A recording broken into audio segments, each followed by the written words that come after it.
N convention centre లో కూల్చివేతలపై hero Nagarjuna హైకోర్టును ఆశ్రయించారు. తనకు ఎలాంటి నోటీసులు ఇవ్వకుండా కట్టడాలను కూల్చివేశారని పిటిషన్లో పేర్కొన్నారు. నాగార్జున పిటిషన్ పై హైకోర్టులో విచారణ జరగనుంది. అంతకుముందు ఎన్ కన్వెన్షన్ కూల్చివేతపై హీరో నాగార్జున ట్విట్టర్ వేదికగా స్పందించారు. స్టే ఆర్డర్లు, కోర్టు కేసులకు విరుద్ధంగా ఎన్ కన్వెన్షన్ లో కూల్చివేతలు చేపట్టడం బాధాకరమన్నారు. చట్టాన్ని ఉల్లంఘించేలా తాము ఎలాంటి చర్యలు చేపట్టలేదన్నారు. ఆ భూమి పట్టా భూమి అని ఒక్క అంగుళం కూడా ఎఫ్టీఎల్ ఆక్రమణకు గురికాలేదన్నారు. ప్రైవేటు స్థలంలో నిర్మించిన భవనమన్నారు. కూల్చివేత కోసం గతంలో ఇచ్చిన అక్రమ నోటీసుపై స్టే కూడా మంజూరు చేసిందన్నారు నాగార్జున.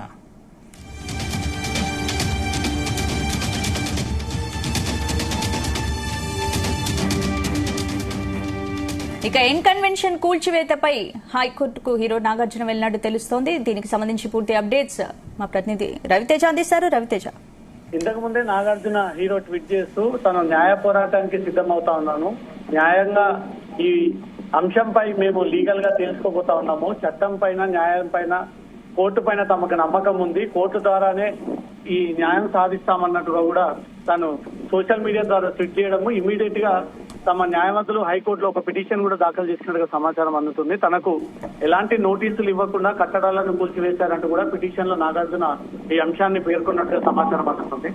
హైకోర్టు నాగార్జున పిటిషన్ పై హైకోర్టు మరి కాసేపట్లో విచారణ జరపనుంది.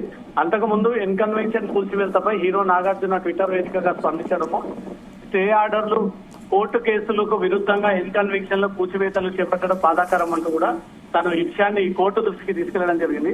చట్టాన్ని ఉల్లంఘించేగా తాము ఎలాంటి చర్యలు చేపట్టలేదన్నారు. ఆ భూమి పట్టా భూమని ఒక అంగుళం కూడా ఎఫ్టీఎల్ ఆక్రమణకు గురి కాలేదని, ప్రైవేట్ స్థలంలో నిర్మించిన భవనం అన్నారు. కూల్చివేత కోసం గతంలో ఇచ్చినటువంటి నోటీస్, స్టే ఆర్డర్ ఈ విషయంలో ఉల్లంఘనకు పాల్పడుతూ అధికారులు ఈ కట్టడాలని కూల్చివేస్తా ఉన్నారు అన్నట్టుగా కూడా దీనిపైన హైకోర్టుని ఆశ్రయించడం జరిగింది. హైకోర్టులో ఒక పిటిషన్ దాఖలు చేసి తనకు ఇమ్మీడియట్ గా ఈ కూల్చివేతలు నిలిపివేయాలని, కూల్చివేసినటువంటి అధికారుల పైన చర్యలు తీసుకోవాలని, తనకు అనుమతి లేకుండా, తనకు నోటీసులు ఇవ్వకుండా, చట్టపరంగా రూల్స్ ఫాలో అవ్వకుండా నోటీసులు 3 సార్లు జారీ చేయాల్సినటువంటి అధికారులు ఒక్క నోటీసు కూడా జారీ చేయకుండా తమ కోట్ల విలువైనటువంటి ఆస్తికి చెందినటువంటి ఎన్ కన్వెన్షన్ ని పూర్తి స్థాయిలో నేలమట్టం చేశారు.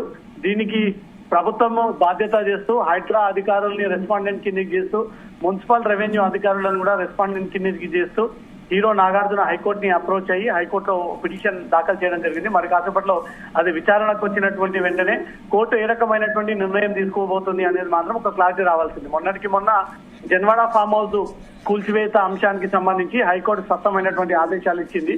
హైడ్రా పనితీరేంటి, హైడ్రా ఏ ప్రతిపాదన కింద ఈ టీమ్ ని ఏర్పాటు చేశారు, లీగల్ ప్రొసీడింగ్స్ ఫాలో అవుతుందా, హైడ్రా అసలు లక్ష్యం ఏంటి, హైడ్రా ఏ లక్ష్యంతో ప్రభుత్వం ఏర్పాటు చేసింది, ఇవన్నీ కూడా వివరాలు సమర్పించాలంటూ కూడా కోర్టు ఇప్పటికే ఆదేశాలు కూడా ఇచ్చింది. జన్వాడ విషయంలో లీగల్ ప్రొసీడింగ్స్ ని ఫాలో అవుతూ rules and measurements, legal authorities అన్ని వైపుల నుంచి పరిశీలించిన తర్వాతే దీనిపైన చర్యలు తీసుకోవాలంటూ కూడా ఆదేశాలు ఇవ్వడము. మళ్ళీ హీరో నాగార్జున ఈ రోజు ఎన్ కన్వెన్షన్ కూల్చివేత సందర్భంగా హైకోర్టులో పిటిషన్ వేసి పిటిషన్ ద్వారా ఈ కూల్చివేతని అడ్డుకోవడంతో పాటు సక్రమంగా అంటే జెన్యూన్ గా భూమి కొనుగోలు చేసి అన్ని అనుమతులు పొంది ఎన్ కన్వెన్షన్ నిర్మించిన ఈ రోజు అక్రమ కట్టడాలని ఎఫ్టీఎల్ పరిధి ల్యాండ్ ని కబ్జాకి గురి చేశారంటూ కూడా తన పరువు ప్రతిష్టలను దెబ్బతీసేటువంటి ప్రయత్నాలు జరుపుతా ఉన్నారు అధికార యంత్రాంగం, ప్రభుత్వం. దీనిపై ఇమ్మీడియట్ గా స్టే విధించి ఈ కూల్చివేతను అడ్డుకొని ఎవరైతే కూల్చివేతలకు ఈ ప్లాన్ చేశారో వాళ్ళందరిపైన చర్యలు తీసుకోవాలన్నట్టుగా కూడా కోర్టుని అప్రోచ్ అయ్యి కోర్టులో ఈ పిటిషన్ దాఖలు చేశారు. మరి కాసేపట్లో నాగార్జున వేసినటువంటి పిటిషన్ పై హైకోర్టులో విచారణ జరిగేటువంటి అవకాశం ఉంది. నాగార్జున అంటే గతంలో పిటిషన్ వేశారని నాగార్జున చెప్పారు కదా, అంటే ఎప్పుడు పిటిషన్ వేశారు, ఎప్పుడు స్టే వచ్చింది? గతంలో నుంచి కూడా అనేక మంది స్థానికులు, ఎన్జిఓలు, స్థానిక రాజకీయ నాయకులు ఎఫ్టీఎల్ బఫర్ జోన్ లో ఉన్నటువంటి ల్యాండ్ అంతా కూడా నాగార్జున కబ్జా చేసి ఎన్ కన్వెన్షన్ నిర్మాణం చేపట్టాడు అన్నట్టుగా కూడా గతంలోనే ఈ అంశం కోర్టులో పిటిషన్ వేయడంతో కోర్టు దాని మీద నాగార్జున స్టే ఆర్డర్ తెచ్చుకోవడము, ఇప్పటి వరకు కూడా స్టే ఆర్డర్ కంటిన్యూ అవ్వడము, కోర్టులో తనకు అనుకూలమైనటువంటి తీర్పులు వచ్చాయి, ఎవరు కూడా దీనికి కూల్చివేయకూడదు అంటూ కూడా గతంలోనే కోర్టు స్టే ఇచ్చినప్పటికీ ఈ రోజు హైడ్రా ప్రభుత్వం పేరుతో ఏర్పాటు చేసినటువంటి మిషన్ తమకు అనుమతులు ఇవ్వకుండా, తమ కోట్ల విలువైనటువంటి ఆస్తికి చెందినటువంటి ఎన్ కన్వెన్షన్ ని పూర్తి స్థాయిలో నేలమట్టం చేశారు. దీనికి సంబంధించి కోర్టు తమ అనుమతి కోరకుండా తమ పర్మిషన్ లేకుండా ఈ రోజు ఎన్కన్వెన్షన్ లోపలికి ప్రవేశించి ఎన్కన్వెన్షన్ పూర్తి స్థాయిలో నేలమట్టం చేశారు. ఇదంతా కూడా చట్టానికి విరుద్ధంగా జరిగినటువంటి కూల్చివేతలు. ఇది ఖచ్చితంగా వారిపై చర్యలు తీసుకునే విధంగా నేను కోర్టుని అప్రోచ్ అవుతానంటూ చెప్పి కోర్టులో ఒక పిటిషన్ దాఖలు చేసి ఆ కోర్టు ద్వారా తను రిలాక్సేషన్ పొందేటువంటి ప్రయత్నాలు చేస్తా ఉన్నారు. ఇప్పుడు హైకోర్టులో పిటిషన్ దాఖలు చేశారు కాబట్టి తనకున్నటువంటి అభ్యంతరాలన్నీ కూడా కోర్టు ద్వారా తెలియజేస్తూ ఈ అక్రమ కట్టడాల కూల్చివేత విషయంలో ఇమీడియట్ గా తనకు స్టే విధించి హైకోర్టు ఇమీడియట్ గా అక్కడ కూల్చివేతలు నిలిపివేయాలన్నట్టుగా కూడా ఆదేశాలు ఇవ్వాలంటూ కూడా హీరో నాగార్జున కోర్టుని అప్రోచ్ అయ్యారు. మరి కాసేపట్లో దీనిపైన కోర్టు ఒక కీలకమైనటువంటి నిర్ణయాన్ని వ్యక్తం చేసేటువంటి అవకాశం ఉంది సార్. రవితేజ్, అంటే ఈ కేసు విచారణ ఎప్పుడు జరగనుందంటే ఒకవేళ నాగార్జునకి అనుకూలంగా తీర్పు వస్తే ఎలాంటి పరిణామాలు చోటు చేసుకునే అవకాశం ఉంది?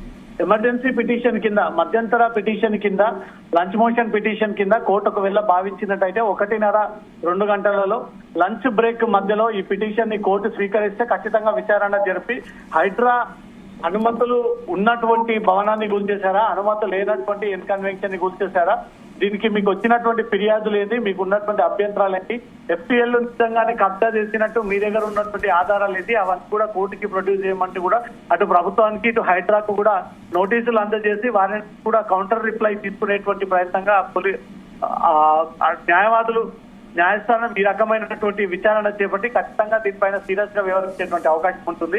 లేదా ప్రభుత్వం ప్రతిష్టాత్మకంగా చేపడుతున్నటువంటి మిషన్ దాన్ని ఇల్లీగల్ గా అనలేము. ఇల్లీగల్ గా ఎక్కడ జరిగినా పూర్తి స్థాయిలో బాధ్యత ఆ రైట్స్ అన్ని కూడా వాళ్ళకు ఉన్నాయి. ప్రతిసారి ఈ కూల్చివేతల రైట్స్ వారికి ఉన్నాయి కాబట్టి అక్రమం అని తేలిన తర్వాతనే కూల్చివేశారు కాబట్టి నాగార్జున వేసినటువంటి పిటిషన్ ని తిరస్కరిస్తూ కొట్టివేస్తూ ఈ విషయంలో జోక్యం చేసుకోలేము అంటూ మాత్రం ఆ పిటిషన్ ని తిరస్కరిస్తే మాత్రం నాగార్జునకు షాక్ తగిలేటువంటి అవకాశం ఉంటుంది. ఇప్పుడు ఏం జరగబోతోంది, హైకోర్టులో స్టే ఇవ్వబోతా ఉన్నారా లేదా పిటిషన్ ని తిరస్కరిస్తున్నారా అనే దానిపై మాత్రం మనకి కాసేపట్లో ఒక క్లారిటీ రాను.